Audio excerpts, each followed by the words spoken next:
Imagine you entrusted to someone a thing of value. Say you hired an agent to take care of your household bills while you were traveling somewhere, to pay the yard man during the summer, to pay the water bill and the light bill when due, to inspect the house and have the authority to hire a handyman if anything broke while you were away. One way you might practically handle this matter is to put some money in a bank account, give your agent the banking information and the authority to pay expenses out of that account. What if you returned and found everything mismanaged and the bank account drained? How would you react? The situation I've described above is one of a fiduciary. Your agent has a fiduciary duty to look out for your interests. Lawyers have such a duty to look out for clients' interests, which include the retainer fees and other property entrusted to the lawyer by the client. Hello, and welcome to the lecture series for Ethics in the Legal Environment. I'm the instructor, Roun McNeal, and we are in the second lecture on a unit on client fees and property. In the last lecture, I said that there is no limit on fees that lawyers charge clients, except that those fees have to be reasonable. Additionally, we made clear that the work that is the rationale for those fees must be well documented. There are several issues that flow from these main points, which we will cover in this lecture, including billing for paralegals' fees and expenses, fee sharing or fee splitting with other attorneys, and the safekeeping of clients' property. First, in addition to lawyers' fees and costs, the winning party in a lawsuit can petition the court to order the losing party to pay for their paralegals' fees and costs. The rules surrounding such awards are very similar to the fees and costs for lawyers, as we discussed in the last lecture.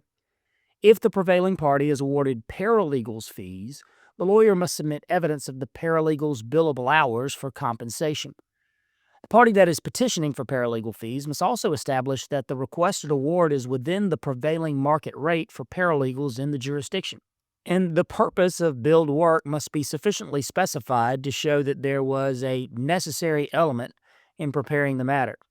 Just as with the attorney's fees, keeping accurate and descriptive records is an absolute necessity, and establishing paralegals' fees requires clear communication with the client. Fee arrangements have to be memorialized in the retainer agreement so that all future questions will have a baseline to refer to. The writing protects both parties. The lawyer and the client will clearly understand the circumstances under which the client can be billed and which staff members will work on the case and billing the client. The advantage of clear retainer agreements is that courts generally will not disturb the terms of the retainer written fee agreement as agreed by client and counsel. A 1998 Tennessee case, Alexander v. Inman, describes a fee dispute and the elements that attorneys generally should demonstrate in order to enforce a contract for attorneys' fees. The respondent, Inman, hired attorneys Alexander and Davis on September 6, 1988, to represent her in a divorce, and she paid a $10,000 retainer. Inman did not immediately sign a retainer agreement, but she did so a few days later on September the 22nd. The terms of the agreement were fairly simple. The attorneys would charge their regular hour rate, but set a cap of 15% of the final award. After a trial and appeal, the final award amount was determined to be $3,343,000. Alexander and Davis sent Inman a bill for 15% of that, or $501,000. Inman refused to pay, and the attorney-client relationship was severed. The lawyers sued for unpaid fees. The trial court found that the lawyers had violated the agreement by failing to regularly bill Inman, and they reduced the fee amount to $300,000. But the Supreme Court of Tennessee noted that the contingency fee cases in domestic cases are disfavored, but that this arrangement was not strictly a contingency fee arrangement because the lawyers, Alexander and Davis, would be paid. The 15% just represented the upper limit of the payment. So the court examined whether the fee was reasonable using several factors: the time and labor devoted to the case, the novelty and difficulty of the questions involved, the skill required to perform the services, the amount involved and the results obtained, and other relevant factors. The court pointed to a few facts in determining that a $500,000 fee was reasonable.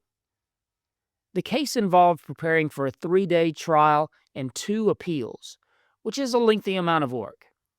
The lawyers were hired a mere month before the initial trial court date, which required several days and nights of intensive work. There were several issues litigated in a moderately complex case of a sizable marital estate, and expert witnesses testified that the lawyers had an extraordinary degree of expertise and an excellent reputation in this area of the law.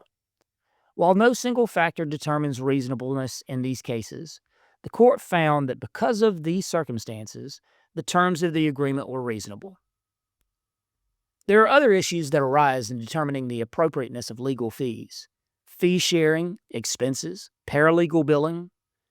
But turning first to fee sharing, let's talk about contingency fees and alternative fee arrangements. The billable hour has historically been the standard in attorney fee arrangements. But as we have discussed, contingency fee arrangements are common in tort lawsuits, and some alternative fee arrangements are becoming more popular. Contingency fees are, remember, fees that are calculated as a percentage of the final award in a civil case. The larger the settlement or judgment, the bigger the fee for the lawyer. Usually, contingency fees get larger as the litigation progresses. If a case is settled early in the litigation, the lawyer may negotiate for 15 or 20% of the award. If the case is settled after discovery and close to the trial date, the lawyer may negotiate for 25 or 30% of the award. If the case goes all the way to the jury, the lawyer may negotiate for 40 or even 50% of the award. The farther the case progresses, the more work the lawyer has to do. Lawyers can get creative with fee arrangements, and there are novel ways of structuring attorney compensation.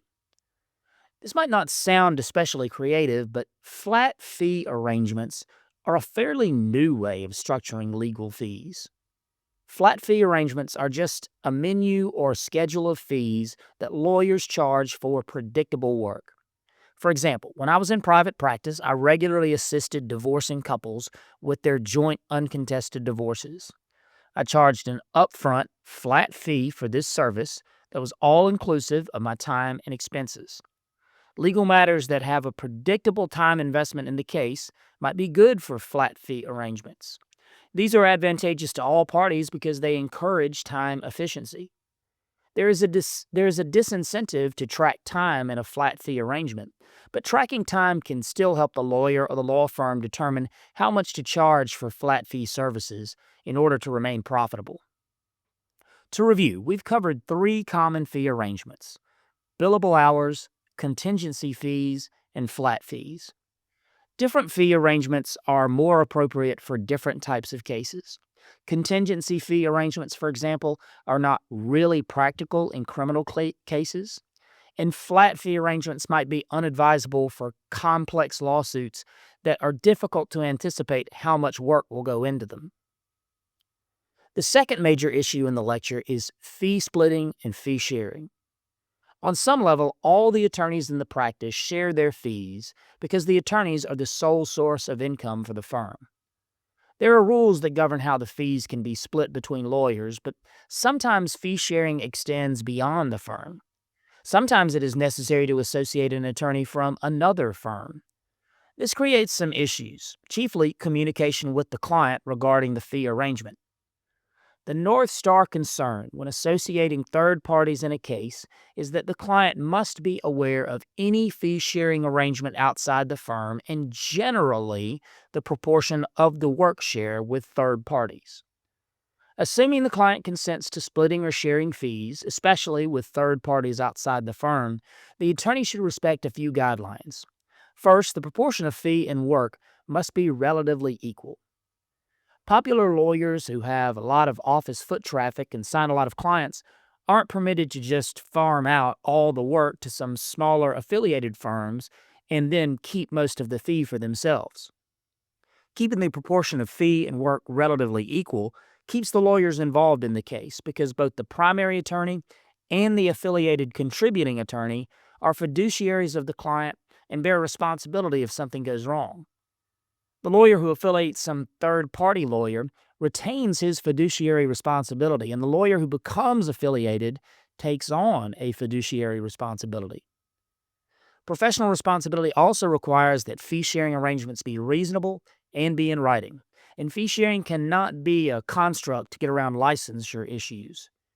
The ABA Model Rule 5.4 makes clear that absent a few exceptions like making payments to the relatives of deceased law partners, including non-lawyer employees in retirement plans that are at least partially based on profit sharing, or sharing fees with a nonprofit that hired the lawyer to take on a public interest case, attorneys are prohibited from sharing fees with non-licensed non-lawyers.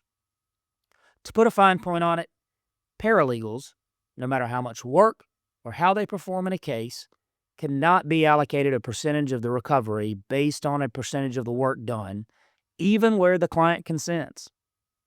When paralegal compensation is tied to the outcome of a particular case, it crosses into unethical territory. So in a contingency fee case, the attorney and client could not agree to compensate an office paralegal with a certain percentage of the award. A lawyer cannot compensate a paralegal with a bonus for a successful outcome on a case. Staff members' compensation should be tied to the work that they actually do and not be contingent upon the outcome of the case. The final topic that I would like to address in this lecture is the safekeeping of client property. Client property includes prepayment of legal fees in the form of a retainer, and this is the primary issue we will cover. When a lawyer receives prepayment of attorney's fees, also called a retainer, that money remains client property until it is properly invoiced and transferred to the lawyer. Practically, this means that prepaid funds from clients and the general fund of the law office need to be kept in separate accounts.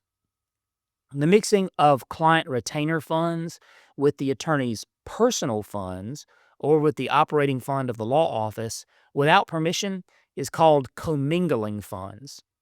And this practice is a serious ethical violation with steep penalties. Now, as I mentioned, retainers are generally a prepayment of legal fees intended to be drawn upon as time is billed or expenses incurred by the law office. These retainer funds are deposited into a holding or trust account, where they remain until the lawyer properly invoices the client and transfers those funds. Until the client is properly invoiced, those funds remain the property of the client. An exception to this general rule is if a lawyer accepts a non-refundable retainer. This is not the same as a flat fee arrangement. If a lawyer accepts a non-refundable retainer, then the funds are no longer client property and can be deposited directly into the law firm's operating account or to personal funds accessible by the attorney herself. Non-refundable means the client no longer has a property interest or right in those funds. But if the client retains the property interest, then those funds must be deposited in the trust account. Let's talk about what trust accounts are. A trust account is a separate banking account held by the lawyer into which she deposits funds that she is holding in trust for the client. Funds in the trust account have to be meticulously tracked and accounted for. These funds must be monitored with accurate record keeping because they do not yet belong to the lawyer. They still belong to the client until properly invoiced and transferred. Mere sloppiness and the resulting inaccuracies can result in discipline for the attorney. But negligent record keeping is not as nefarious as intentional misappropriation. Remember, misappropriation is the unlawful and unethical taking of a client's property for the lawyer's own use, regardless of the intent or duration of the time the property is kept. This might include using client trust funds to pay the operating expenses of the law office or to pay compensation to the lawyer or staff. It would also include significant delays in delivering the client's money or property. Say, for example, that a lawyer receives funds after settling a case. You should promptly turn those funds over to the client. Misappropriating client funds is a violation that may require the sanction of disbarment. Keep these guidelines in mind. You should never move a client's property unless and until the party is clearly entitled to it without dispute. If there is any legitimate question, the lawyer should leave the funds in the trust account. Lawyers have to act ethically and transparently with fees and property handed to them by the clients. Clients should know upfront how their money is going to be spent, who will be compensated from those funds, and how those funds will be accounted for as the representation moves along. So until properly invoiced, lawyers should not consider money prepaid by the client in the form of a retainer to be the lawyer's property. It retains its characteristic as client property and must be held in trust for the client until properly invoiced. Remember the hypothetical at the beginning of the lecture. If you've entrusted someone with your money and asked them to handle your business, you expect them to do so with integrity. This applies to lawyers and client retainers as well. With that, we'll conclude the unit on client fees and property, moving us past the halfway point of the course. Our next unit will cover ethical issues related to special clients and situations, including ethical duties to organizations as clients. So, until next time.